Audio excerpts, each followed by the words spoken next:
Dr. Ruan, thanks so very much for joining us. I know that you're right in the midst of it right now. How's it been for you the last few days? It's actually been good. I think the last few days we've learned quite about COVID with the antibody testing. Yes. A lot of the other healthcare practitioners and working with other doctors who actually got COVID and listening to their stories, and it's been actually pretty amazing. It's been good. Marvelous, marvelous. So let's talk about the testing for a minute. And I went through testing yesterday, but for those people that weren't there, what are we looking at right now in terms of what the potential testing is that's available to people? Yeah, right now, of course, everyone already knows about the nasal swabs. The PCR test is looking for the virus RNA. Unfortunately, with that, there's a lot of false negatives that can come through on that. And so now everyone is trying to get serology testing, which is looking for these antibodies. And basically, it's how or what your immune system is really doing against the virus that causes COVID, the SARS-CoV-2. And so, we're using this from Vibrant America, where it looks for antibodies, IgM, IgG, IgA against 4 different portions of the virus we call antibodies against the virus. And so it gives us a really complete profile. And not only that, it gives us an idea of staging, which means, hey, do you have recent, were you recently exposed to it? Did you develop immune response to it over a longer period of time? And it gives us a really good idea of just going through the medical history of who may they have been in contact with at that time to be sick, and who to get them in to get tested as well. So it's been pretty rewarding after launching this. So for those who this is all Greek to what he's saying, yesterday I went through it for almost an hour in much detail so that you can get a real understanding of what kind of tests you want to have done. The bottom line is you want the test to be as comprehensive as possible, because if you look at a blood test for one marker virus, but there are many different markers that could be there. And if your laboratory is looking at one marker or maybe 2 markers and they come back negative, you think you're in the clear. But the danger is if your immune system has reacted to one of the other markers. So the most comprehensive test out there now that I've heard of, and I believe that's true for Dr. Ruan also, is Vibrant that looks at 4 different markers, 3 different categories, 4 different markers: IG, IgM, and IgA. Air Force, Marines, and Coast Guard. Your immune system is the armed forces in your body, and I went through that in a lot of detail yesterday. So if you have any questions, if there's time at the end about the testing after that brief summary, we'll dive into that. So our first question that we're going to do, Dr. Ruan, the virus causes the loss of smell. Is this correct that the smell nerve is the fastest way for the virus to get to our brain and then settle in our brainstem? I've seen reports like that, and because I've lost the sense of smell, I'm in a bit of a panic. Thank you for your help. Yeah, so really good question. That's one of the most common questions that we get. So I think they were talking about the smell nerve.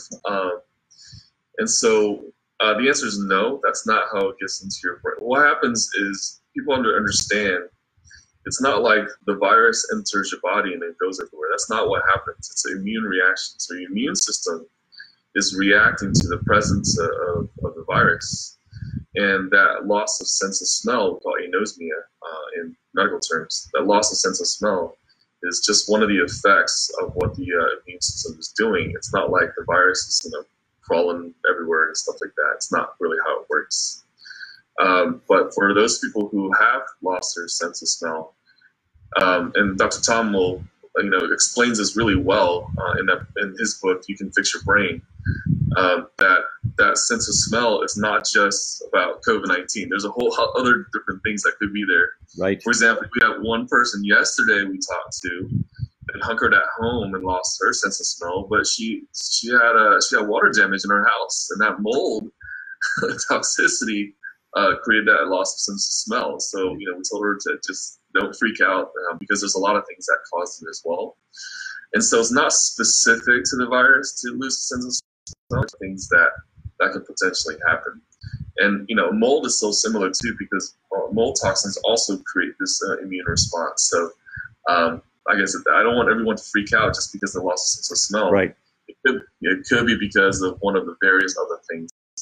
Really good point. Really, especially where you are in Houston, the concept of mold is a big one. So for those of you that live in areas where there's been more flooding, or if your basement time in the past, or if you go on vacation and when you come home you have to open the windows to air the house out, you might want to be checking into whether or not there's mold in your home. That's a very common one. Next question. Once you are tested and found positive for COVID-19, will you be immune forever? Or will it start all over again, say next year? Could the virus have mutated by then and I get it once again? That's a really good question, and I'll tell you what I used to think, and I'll tell you what I know now. So, what we're finding is that there could be a lot of mutations that exist throughout the season. Viruses always mutate. Now, could you possibly the same strain? That's probably unlikely, but there's some mutations that can exist that we don't even know about. So the immune system doesn't recognize it, and you could be affected again. Now, having said that, I will tell you something about the blood antibody test that we've been doing. Is that some people will develop immune reactions to one antigen, and we call that an IgM towards that one antigen. The IgM is part of your immune reaction that happens first, and then that same person can develop an IgG reaction to another part of the virus. And there's sort of this little mismatch. And here's the question: the question is, are they really being exposed to the same strain of virus and having different immune reactions, or could there be mutations in different parts of the virus? We don't really know yet. We really don't know. But it's likely. But that's why it's really important to do the things that matter, as Dr. Tom says. Is you gotta let your immune system be happy and give it all the tools it actually needs to fight things off. Absolutely right. And in a few minutes, I'll bring up the slides that I prepared for today as a summary of the last 7 days. But let's keep going with the questions. This was a cute one. Why mustn't dark chocolate touch the inside of one's cheek? And it's not the cheek, it's your teeth. Don't let it touch your teeth. And the reason for that is that it dissolves in your mouth, and the taste of the dark chocolate, the taste buds carry the message up to your brain called the orothalamic, and you start producing these endorphins and enkephalons that are 200 times more powerful than morphine that says chocolate's here. And it creates these hormones that are happy hormones that help your immune system be more functional. And the dark chocolate topic came up, Dr. Ruan, when I was talking about the poly meal and the basic premise of the poly meal, which was published in the British Medical Journal way back in 2004, and reducing cardiovascular disease by 78%. If someone has a little dark chocolate every day, almost a pound of vegetables every day, a quarter of a cup of almonds, a little garlic, a little red wine, and fish 4 times a week, they reduce their risk of cardiovascular disease by 78%. So everyone loves to hear about the dark chocolate, and in times like this, if you're taking dark chocolate, the best dark chocolate you can find, not milk chocolate, but the best dark chocolate you can find, and just having a little square of it, letting it dissolve in your mouth for a couple of minutes, it'll only enhance your body's capability of fighting these infections. Okay. I've heard that having celiac disease makes you more vulnerable to COVID-19. Is this true? And if so, what's the mechanism behind it? Well, let's just take that question to autoimmune diseases in general, Dr. Ruan. And what do you think of that? Yeah, so really good question. there's a lot of documented mechanisms behind it. But so let's start with celiac disease first. Celiac disease, there's already processes in the gut that's activating your immune response system. And I think Dr. Tom and I were talking about like toll-like receptors. And so toll-like receptors are these receptors in the gut. And once an antigen like gluten binds to it, your body thinks it's fighting a foreign substance. So that's true with a lot of autoimmune diseases, not just celiac disease. So so your body is kind of primed, if you will. Priming mechanism allows a inflammation to be created in this cytokine storm that you read about with COVID-19. And so if your body is pre-primed for that cytokine storm, then that's where the COVID-19 can take its toll. Exactly right. And your immune system is using its precious energy dealing with, in the case of celiac, dealing with the food if you're still eating the food. Any food sensitivities that you've been identified with, even if they don't make you sick, don't eat those foods right now, because your immune system will have to use its precious energy dealing with that threat because it sees that food as a threat. So avoid anything that's not good for you, avoid it right now. That's the smartest thing you could do to take care of yourself. Next question. I have vitiligo and switched to a mostly plant-based organic diet a few years ago. A lot of the vitiligo is now gone, but I cannot seem to get rid of the last of it. I remember hearing you speak, saying your daughter would also get spots and you told her what to do, apparently, but I did not get that info. Any advice? So, Dr. Ruan, if someone has an autoimmune disease and they're much better, but they're not quite done yet, they still have some manifestations, what do you do with that? Right, it's a really good question. We have a couple of similar cases with vitiligo as well. And everyone gets sort of like about 95% better, and then they can sort of go waxing away. And I want everyone to remember that, autoimmune disease is very complicated, and it's not like once you get rid of it, it goes away forever. Right. It's always on a sliding scale. Right. So I do want everyone to celebrate their victories. Don't focus on the 5% you can't, quote unquote, get rid of, but focus on the 95%. And pat yourself on the back. Really good. And I'm sure Dr. Tom agrees as well. Really good point. And so, and creating that sort of positive vibe and positive energy allows your immune system to calm down, because there's a huge brain component to this. And I like to tell people that positive thinking is a prerequisite to improving That's a great bumper sticker. That is a great bumper sticker. Yeah. I've heard that eating mushrooms or fatty fish and getting sunlight is the best way to get vitamin D. Is the supplementing really worth it? So, yes. Yes. I agree. So getting D3 from just purely the dietary sources, it's hard. And remember, I want everyone to think about vitamin D like it's a hormone. It's technically called a pro-hormone. And what a hormone does in the body, it helps your body communicate. And so we kind of live in a toxic world. It's 2020. There's mold, there's environmental toxins, there's gasoline, there's pollution.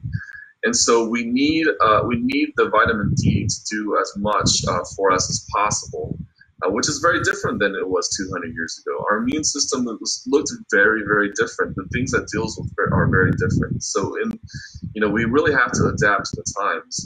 There's the high doses of vitamin D is what I recommend for helping your immune system, and especially during this day and time. Now, eating mushrooms, fatty fish, getting sunlight. Okay, don't get me wrong; those are great. Those are great things to do. But additional vitamin D supplementation is definitely on my recommended list. I fully agree with you. And day 2 here was about vitamin D. For those of you that were there, for those that were not, it's in the YouTube library and the Facebook library. You can watch it later. But one of the things, I think the most important test to monitor every year, if there's only one, the most important one, in my opinion, is what's your vitamin D level. Because every cell of your body needs vitamin D. So you check your vitamin D. Cholesterol, it's helpful to know your cholesterol. But Vitamin D is the one that has the more bang for your buck when you have optimal levels of vitamin D. And I recommend a goal between 50 and 75 ng per ml. And if you're outside the US, just do your blood test with whatever those markers are, and then go to Google and say, convert those markers to ng per ml. And you'll see what the correlation is. The studies have been really clear over the years. Autoimmune diseases are much less often and are put closer to remission just by having your vitamin D between 50 and 75 ng per ml. Tend to have vitamin D levels at about 100 or so, or even up to 125. And for blood tests, you can do a finger prick test. It's really simple. Have the finger prick test sent to your house and have your kids checked, you check, to see what's your vitamin D level. And that's one that it's always good to monitor. If you cannot get the test done or you cannot afford the test, then it's safe to take vitamin D. And I agree with Dr. Ruan completely that it's one that's on the top of our list of what we take every day. Regarding the subject of detoxification, I have off-the-chart mercury toxicity and several genetic defects having to do with detoxification.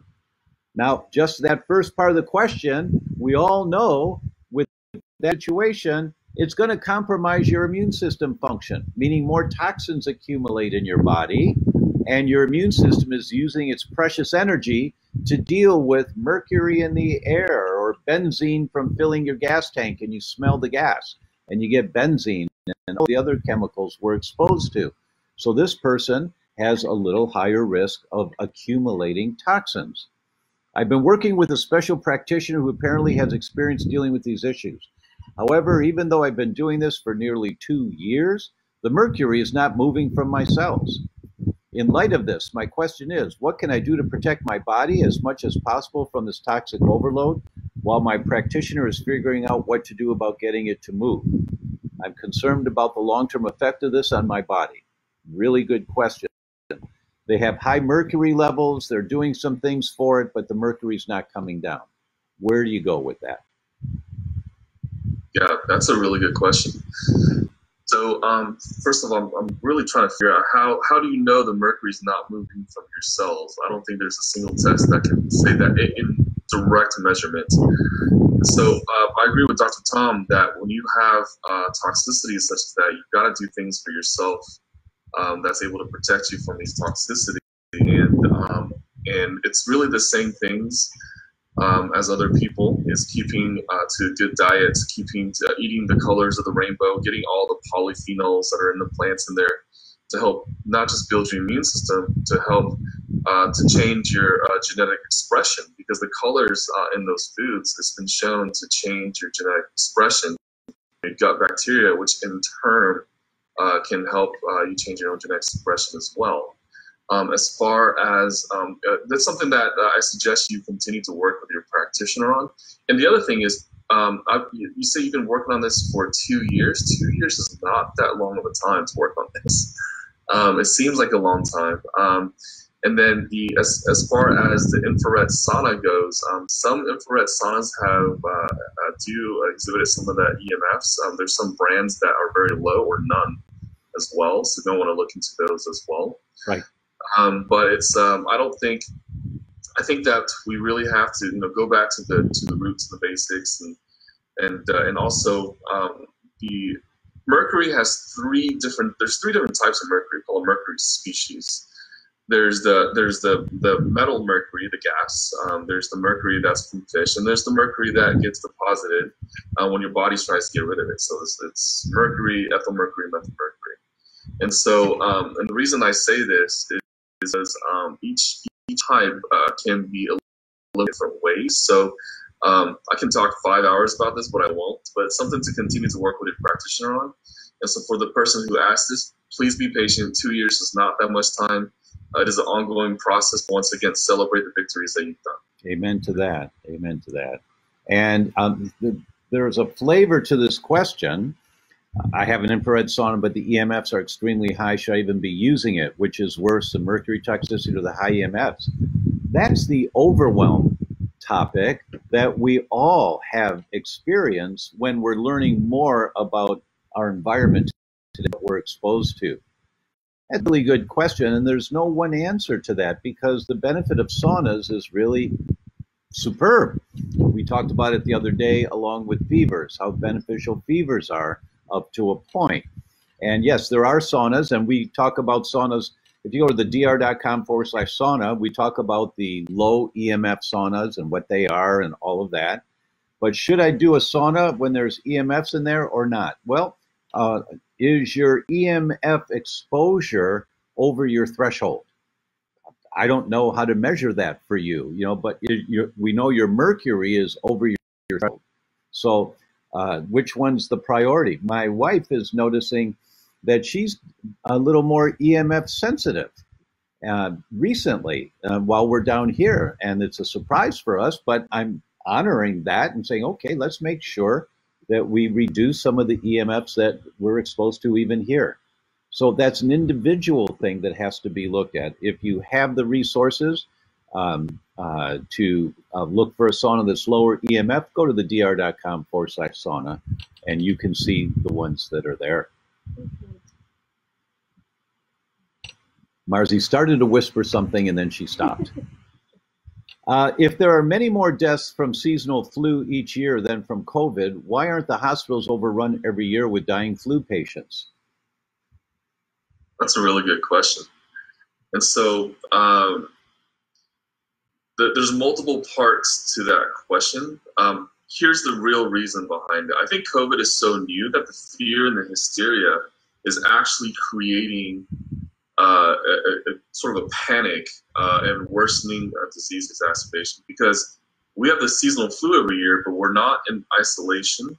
We're not in a situation where there's government shutdown. We're not creating a massive amount of panic and anxiety behind this, right? Right. So that in itself has a much better, much more of an effect on someone with pre-existing conditions like diabetes and heart failure and heart disease and stuff like that. Not only that, because of the fact that right now we're isolated, a lot of the elderly are kind of left to their own vices, not getting a lot of visits from family, and they will forget to take medicine, or they take too much medicine. That's a bigger problem that we've seen here. Right. And then they don't have that support structure, and so they end up not doing well, which requires a hospitalization. And because COVID is kind of rampant everywhere, if someone who with pre-existing heart conditions gets fluid in their lungs and they get tested quote unquote positive for COVID, well, is it the heart failure or is it really COVID that's really causing it? So the data is heavily skewed right now because of the response and the fear to the COVID-19. Marzi was just talking about that this morning. She found an article of a pregnant woman with COVID who miscarried at 22 weeks, and the baby died, and they said the baby died of COVID. Well, they're not quite sure, that is one that should be put in the category of cause of death is COVID-19. Yeah, I agree with you completely. So here's what so my wife is an OBGYN, so we talk a lot about this. Just because someone tests positive for COVID and they have symptoms doesn't mean the COVID's causing it. And so I'll give you an example. Statistics show that if you have an altercation with your spouse, you're 6 times more likely to have a heart attack the month after that altercation. Right? Whoa. So makeup, make sure to do good makeup, right? And get more good hormones going. And I'll tell you the studies with miscarriages and even preterm labor is that if you look at the people undergoing a lot of traumatic stress, the date of delivery usually is before 36 weeks, and they have a much higher chance of miscarrying in the first and second trimester as well. And so there's a lot of complexities to losing a baby. There's a lot of emotionality behind it. I don't want to downplay, but we can't just say, "Oh, this is a COVID-induced, miscarriage." It's not fair to say. Right. Agreed. Hello. It's presumed I have COVID, and I'm on day 9 recovering. I thought I lived a clean lifestyle, but clearly need some extra help in some areas. as I'm not well for a week. What is my first step, besides getting your book and the Blue Zone book? Also, I want to eat raw organic produce and wonder, is leaving it in the refrigerator 3 days and then washing it with soapy water the best way to ensure that it's clean from COVID? Thank you for living your passion and sharing it with the world. Thank you so much for that.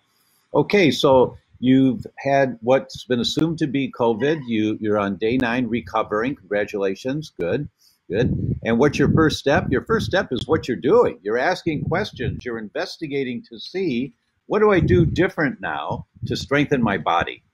And yes, picking up the books is an excellent idea.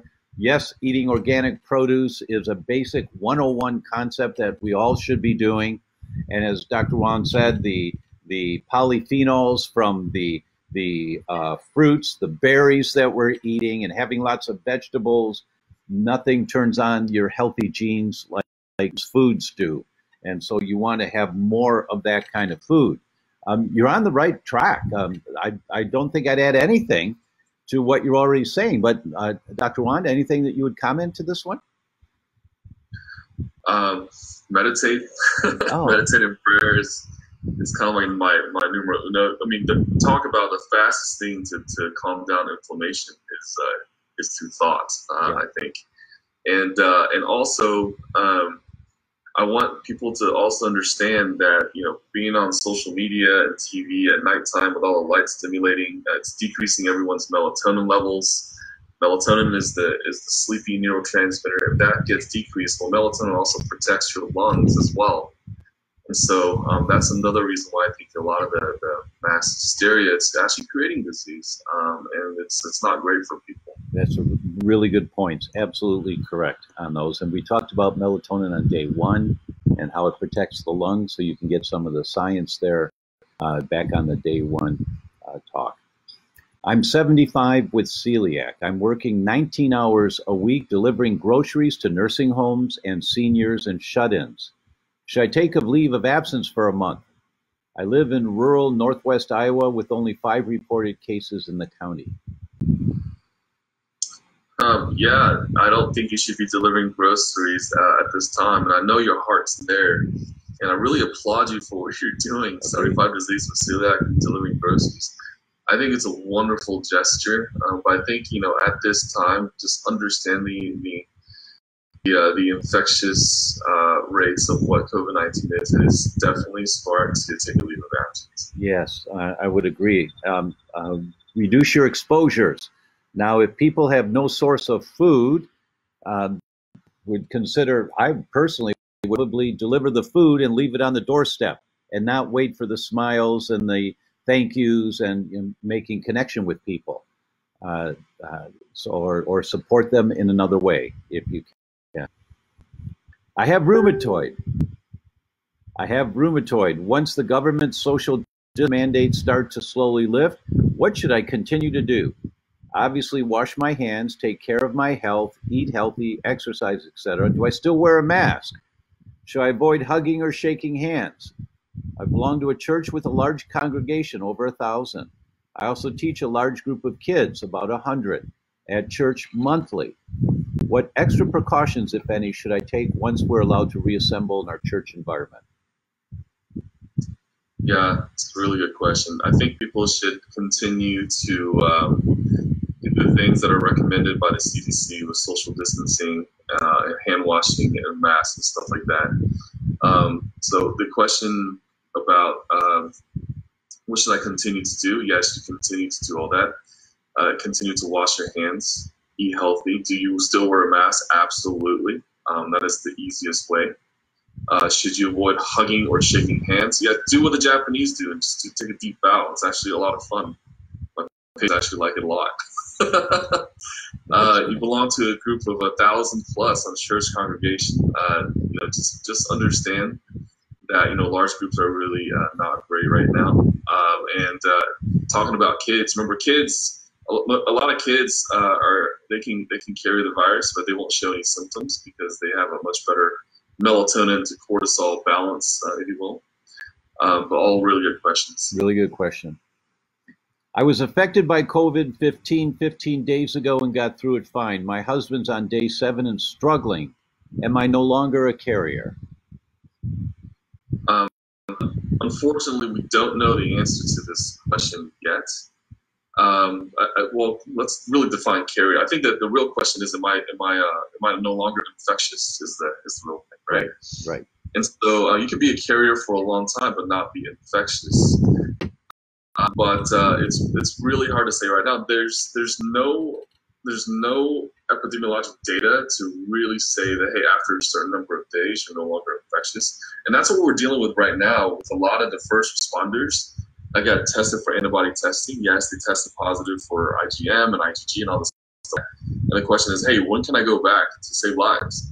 I'm like, well, not now, because we really don't know, if people are continuing to be carrier or not. So if you look at the CDC, they talk about being positive and in quarantine for 14 days, and you have to show 0 symptoms 7 days or more. And that changes every day. And I think as every day we get more information just by doing antibody testing also. And so that's something I might have to save for maybe next week when we come out with more recommendations by the CDC. Yes, we're learning more every day, and that's one of the important reasons on these blood tests. And in our conversation yesterday in the testing, and Dr. Ruan is one of 10 offices in the country that are doing this. They're doing the blood test called serology. They're doing the nasal swabs going way back up into the nasal cavities. And then they're doing the finger prick test, and they're comparing them. And we think the finger prick tests are looking really good as an easier way for people to get tested. So what that means is as soon as the CDC or the FDA gives a stamp of approval, these test kits can start being sent out to people's homes. So you don't have to go to the doctor's office to get the test done. And that's just marvelous. So as soon as we hear from that, once again, if you're interested in that, let us know. theDr.com /ask, or Dr. Ruan, what's the site for folks in your area or who want to know about these tests? There was a URL that you had? Yeah, so we created a site for education. So it's www.tclmuniversity.com. That's which stands for Texas Center for Lifestyle Medicine.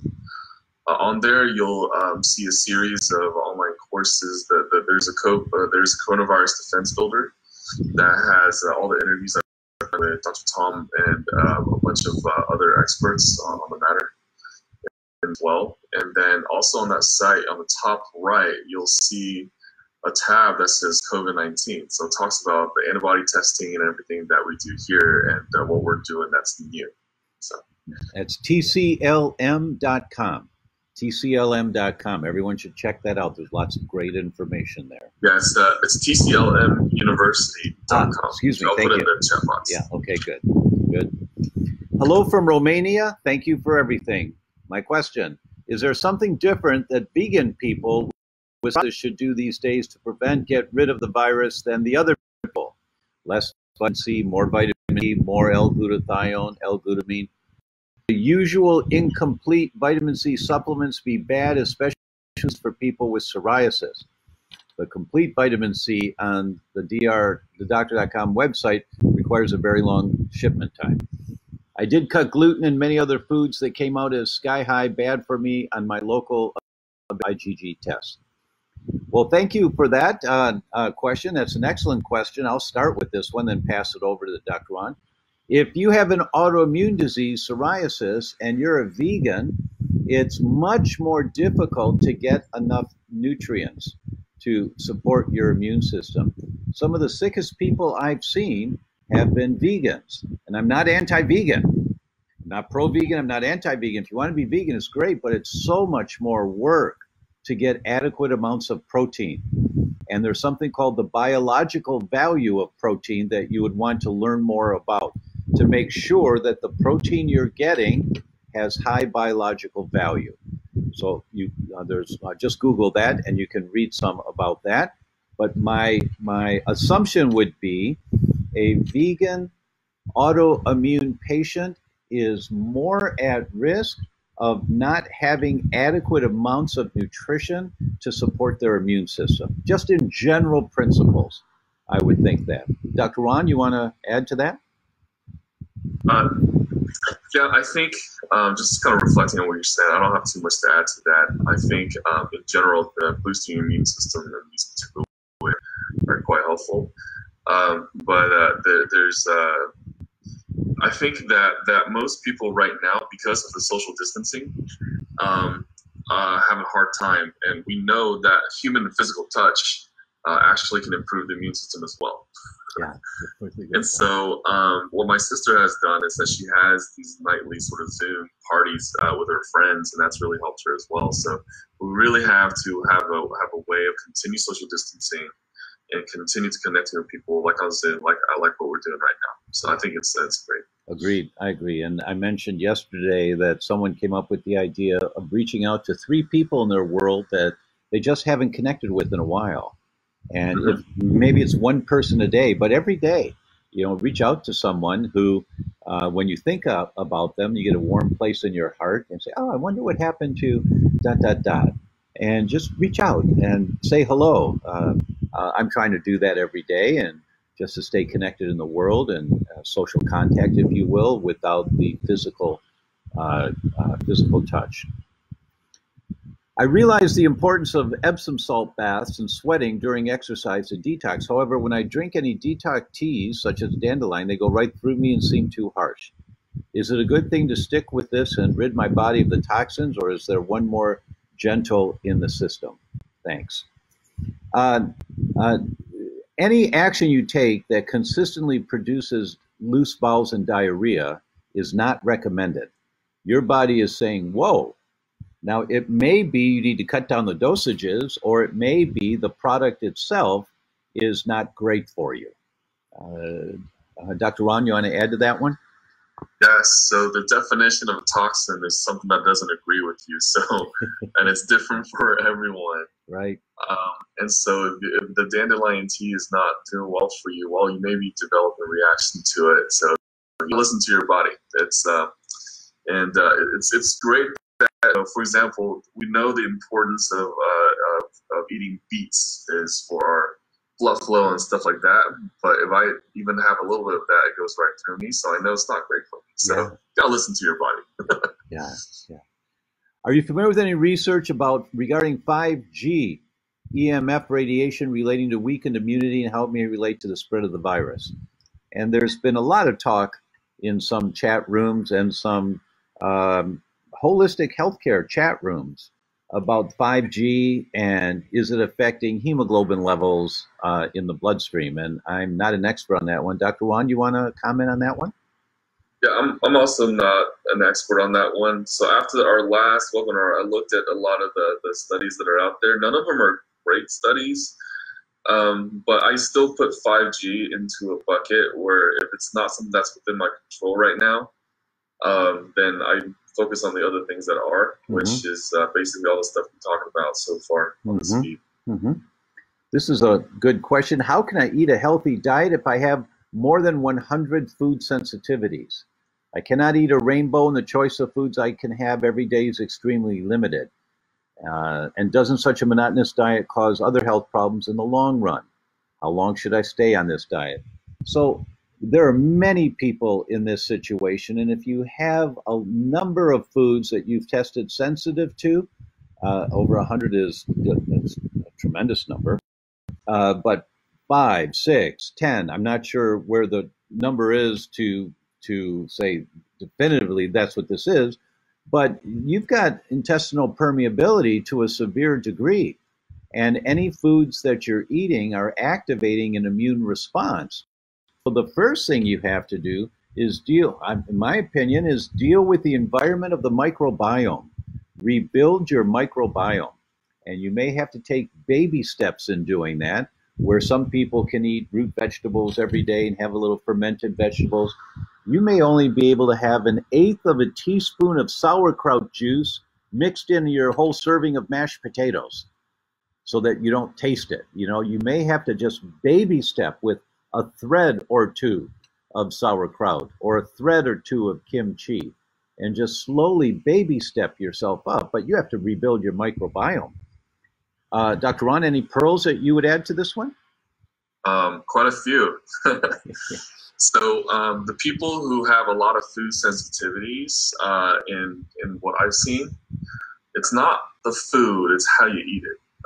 And so I will tell you this. So there's categories of peoples. The first one that comes to mind are a lot of the military vets that we see here. And when they eat food, large bolus, large quantities, shoving it down, but they're also eating in a state where they're kind of in the fight or flight. So your body's not making enough digestive enzymes to even digest the food. And so what normally is supposed to happen is that you're supposed to eat the food. And as it starts going into your stomach acid is supposed to digest it. And then that digestion process allows the absorption. But what impairs that is people who are eating in that sort of fight or flight situation, eating during a movie, eating while they're scrolling social media and stuff like that. So I do suggest that establishing a state of calm before eating is really important. Agreed. What diet would work best for Hashimoto's disease suspected to have been caused by Epstein-Barr virus and a lot of allergic reactions to almost everything ingested? Well, the diet that will work best is the one that works best for you, that the least inflammatory diet possible. And place to start is with a gluten-free, dairy-free, sugar-free as the very basics, and work from there. Doctor, is there a specific diet that you do for autoimmune patients when they first come in? Yeah, I mean, it's really the basic elimination, as you talked about first, and everyone's really different as well. And so what we like to do is, get people eating the colors of the rainbow, but also eating in a very calm state. So we have mind-body medicine practitioner in the office, and that's really able to kind of assess that as well. Yeah. And so there's no one diet for everyone. I think everyone has to listen to their bodies. Yeah. But getting rid of the gluten, the sugar substitutes, the processed foods and stuff like that is exceptionally important. Yeah. Great. What are your thoughts on a rebounder? Rebounders are excellent. They're just an excellent way of exercising. I've recommended them for years. I don't know of any other exercise that, when done consistently, gives you the build of a gymnast, which means very symmetrical. All of your muscles are worked when you're on a mini trampoline or a big trampoline, but the mini trampolines, they're easy, they're effective, even for the elderly. You can get them with a handle that comes up the side so you can hold on and just walk at first. And later you're just bouncing a little bit, and later you're twisting a little. They've got video instruction for all of that, but it's an excellent form of exercise. It's non-traumatic for most people. Mm-hmm. Yeah, I like rebounders. I have one. So do I. Would you suggest the immune compromised get a flu shot? Not people who may have abused their body, but people who may have lupus, MS, type 1 diabetes. Yeah, so people don't realize there's multiple versions of the flu shot. You can actually request a non-preservative flu shot that has to be ordered and delivered and given the same day. And that's available pretty much anywhere as long as you request it. Usually not from a doctor's office, usually from the pharmacy. But it is it's useful. And the ones with the preservatives can create some problems.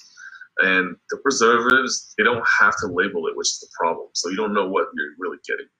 So that's sort of the danger that's behind that. That's true. And the primary mechanism that, as I understand it, for the anti-vaccine movement is about the preservative. It's called an adjuvant. And yes, that adjuvant is mercury or it's aluminum, very common. And there was a question earlier, remember, Dr. O'Brien, that you recommended silica water. Why did you recommend silica water? And it's because silica binds with aluminum. And so Fiji water is high in silica.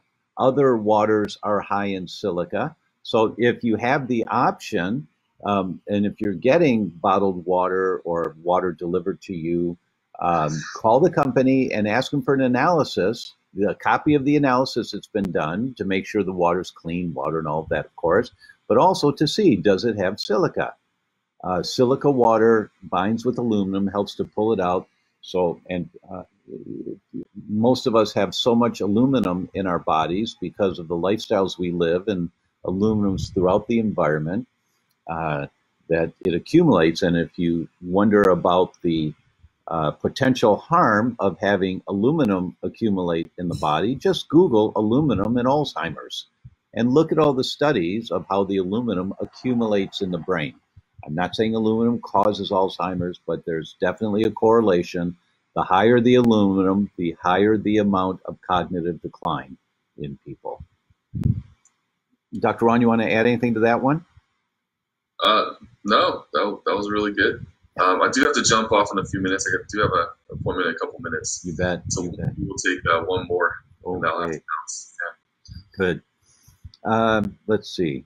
Some people have intestinal symptoms. Do you know if they are presenting with a fever along with the diarrhea, or are those getting the diarrhea before the fever? Okay. So fever and diarrhea, do they come, is there a sequence to those? Yeah, usually that happens first, actually. Some people don't even get a fever.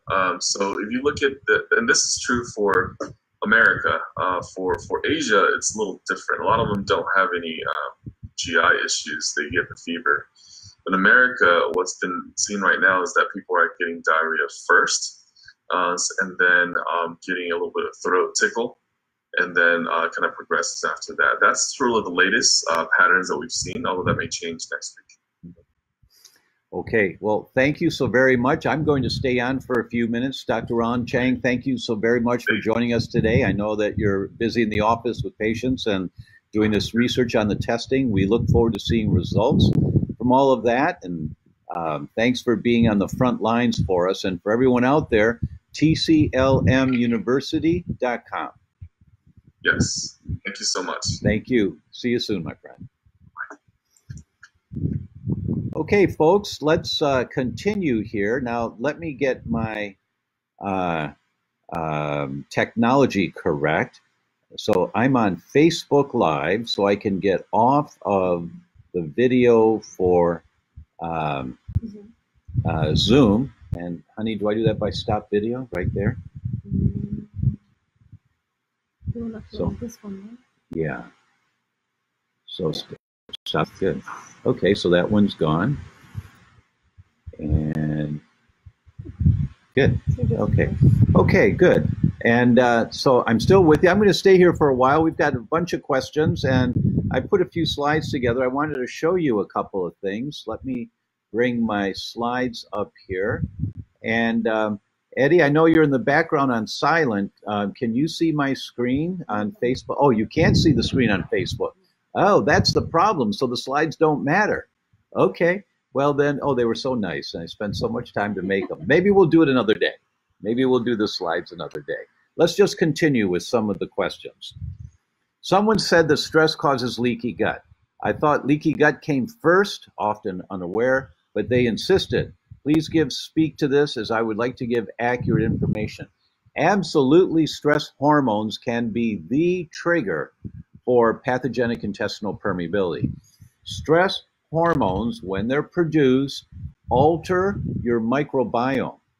And the balance in your microbiome. Too many studies have shown this. It can go either way.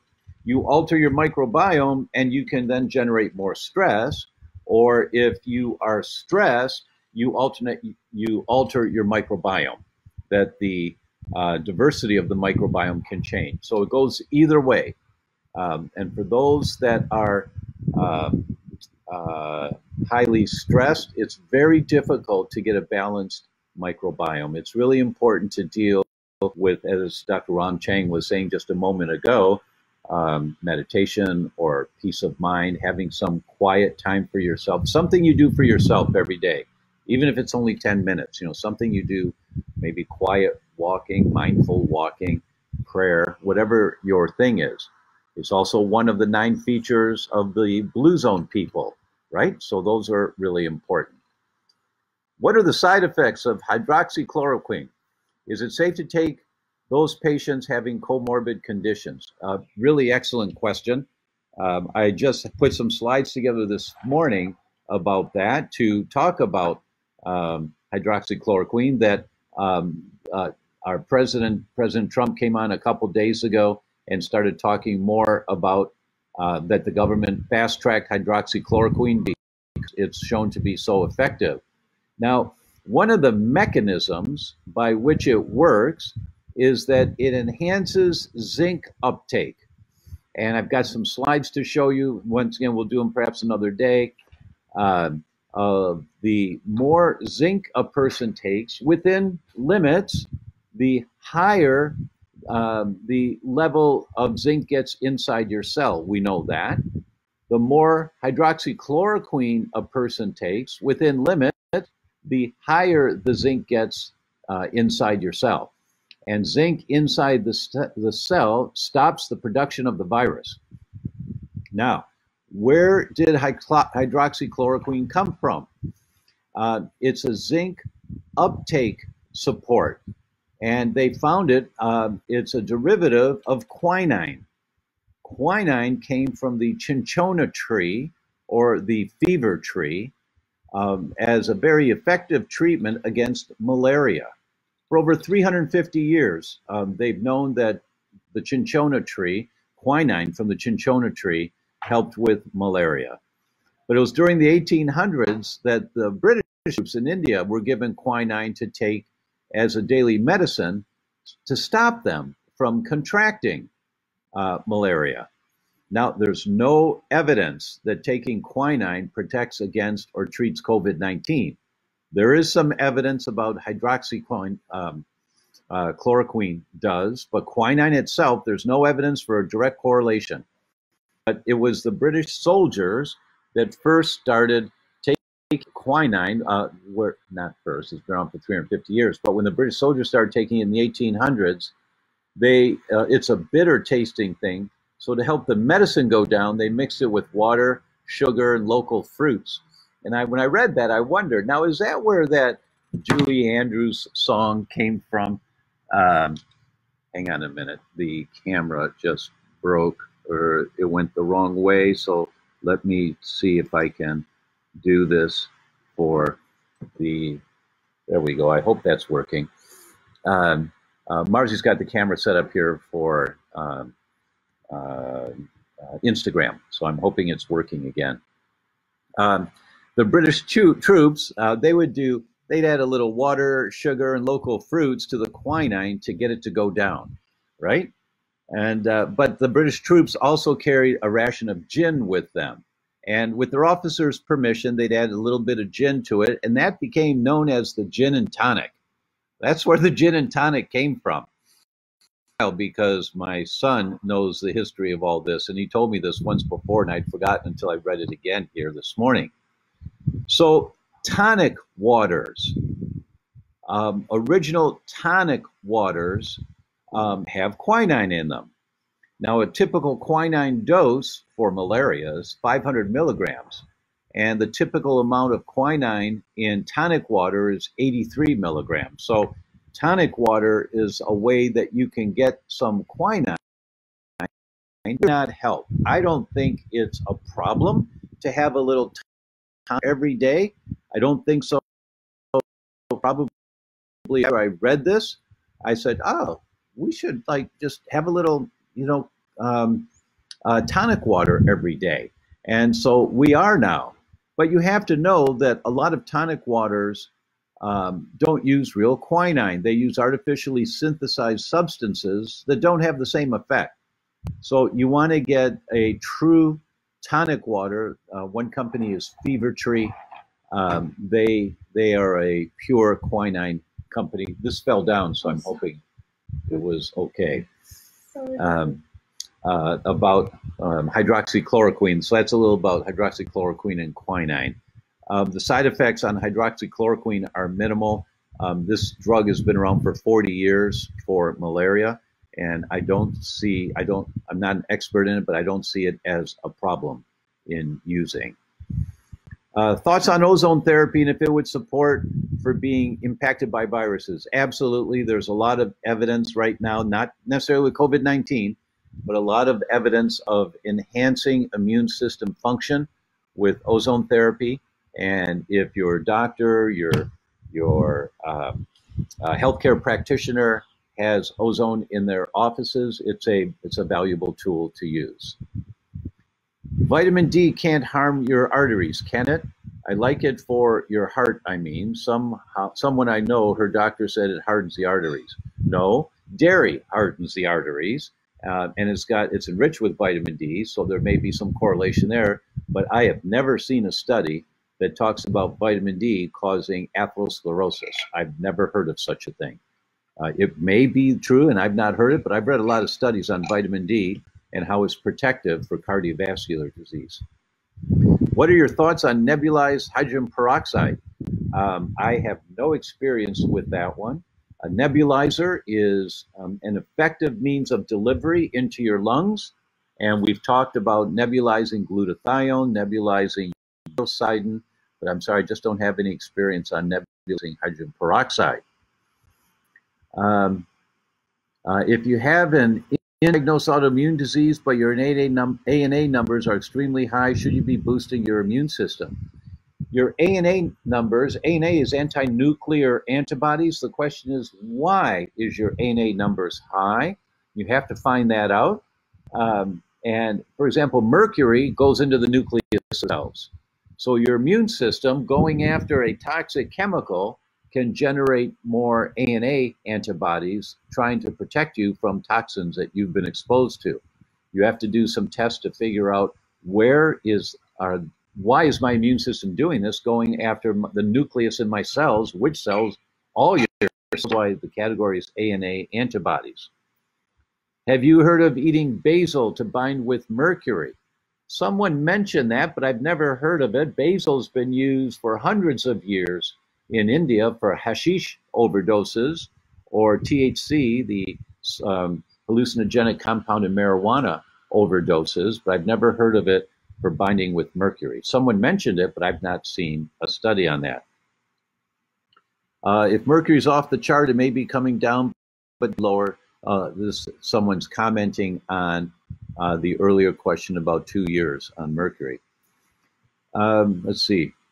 What helps lower inflammation in your body? Everything we're talking about here helps to lower inflammation in your body. An anti-inflammatory lifestyle is what our books are about, the autoimmune fix, for your blood type. My daughter has granulomatosis with polyangiitis. Also, what can help her lower her white cells? We know that 20 milligrams that she is taking of steroids is the cause of the white blood cells being elevated. My daughter's been using the autoimmune protocol to eat better. Excellent, excellent. What can she do to help her body? I'm just scared that she could get this virus. Anyone with an autoimmune condition has an immune system that's using a lot of its precious energy to deal with the autoimmune mechanism. So reducing that is very helpful. That's what the book, The Autoimmune Fix, is about. That's also what the series Betrayal is about. Any of you who had a chance to see Betrayal, we've had over 600,000 people watch it. It's all free. It's at theDr.com /betrayal, and you will understand the dynamics behind where so many of these autoimmune diseases come from, which then empowers you to begin investigating, what do I have to do about this? The question, what about quinine and zinc? Just answered that. How much melatonin to take at night? I've tried 1 to 3 milligrams. It didn't even make me sleepy. 1 to 3 milligrams is commonly done. Some go as high as 2 milligrams. I don't have any experience with that. I'm in the 3 to 5 milligram category. And if it's not having an effect on you, I'd recommend you try what Dr. Ruan was talking about, which is turn off the television at night. Don't be on your computer at night. Do a hot bath. Do a hot bath and maybe put some Epsom salts in it, because the magnesium gets absorbed into your muscles, helps your muscles feel heavier, they're more relaxed. And try an Epsom salt bath and see if you sleep well that night, then you know, okay, my lifestyle may be contributing to why I can't get to sleep very easily. What is the safest way to freeze meat, chicken, and veggies? Are those Ziploc bags okay? Thank you so much. Unfortunately, I know that Ziploc bags in the refrigerator, plastic bags in the refrigerator have been shown to leach phthalates into the food. I don't know about in the freezer. And there's some things that you just can't avoid. And if you need to freeze some food, if all you have is Ziploc bags, then use the Ziploc bags and just reduce your environmental exposures everywhere else that you can. I don't think it's possible to be perfect. When I make a pot of spaghetti sauce, which I do once in a while, I use glass storage containers. I put the extra spaghetti sauce in the glass storage container and put it in the freezer. And someone's asked before, what about the plastic lids on glass storage containers? Don't turn the container upside down so the food's touching the lid, right? And don't put the lid on hot food so there's no steam going up, but room temperature or cold food in a glass container, you put a plastic lid on it, the phthalates aren't going to leach in because there's no contact. You put hot food in there and put a lid on it, the steam comes up and the steam condenses and drops back down in to the food. So just don't put contact of hot food or food in general, against the plastic container. Don't turn the whole container upside down with the lid on it. Okay, folks, but we'll be back here tomorrow at the same time for Coffee with Dr. Tom. Bring your coffee, and we'll look forward to tomorrow.